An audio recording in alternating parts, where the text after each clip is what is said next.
Shalom, this week's Sedra is Sedra's Balak. One of the more well-known Jewish teachings found in the Talmud is that God helps people travel on the path that they choose.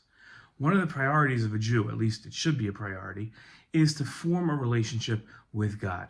The Jew looks to God to help them grow and develop. The Jew wants God to interfere in their lives and help them in their health and their wealth and every other area of their lives.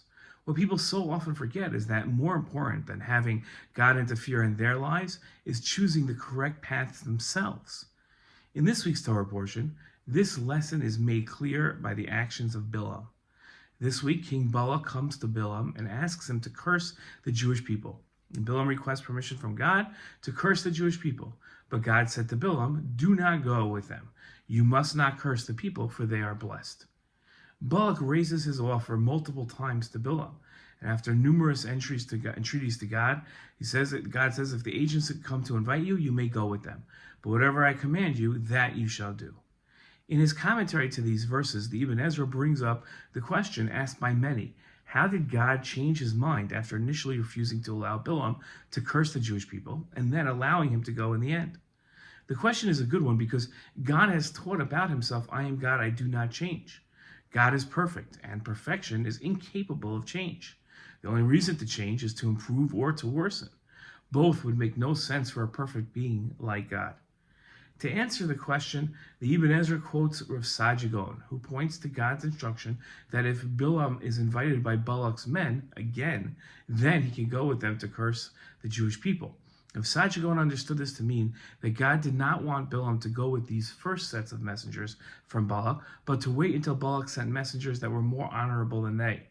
Having more honorable messengers, people closer to the king and in his inner circle would show more honor to Bilam and by extension, God. The Ibn Ezra himself disagrees with Rav Saadia Gaon. He said that there is no need for the Gaon's interpretation. Rather, God changed his mind in a way similar to God telling the Jewish people, "Send the spies and go up and take possession of the land." At that point, the Jewish people did not believe God's promise that they could defeat the people that lived in the land of Israel. On the contrary, they said, "Let us send spies before us." And Moshe then asked God if the Jewish people could send spies. The desire to send spies and the request to send them were reflections of the people's lacking in faith in God. But God didn't forbid the sending of spies. God told them instead, "Send men." In the same way, after initially directing the Jewish people in the proper way, God allowed the Jewish people to choose a bad path and poor decision to send the spies. God allowed Bilam to make a poor decision and go to Balak.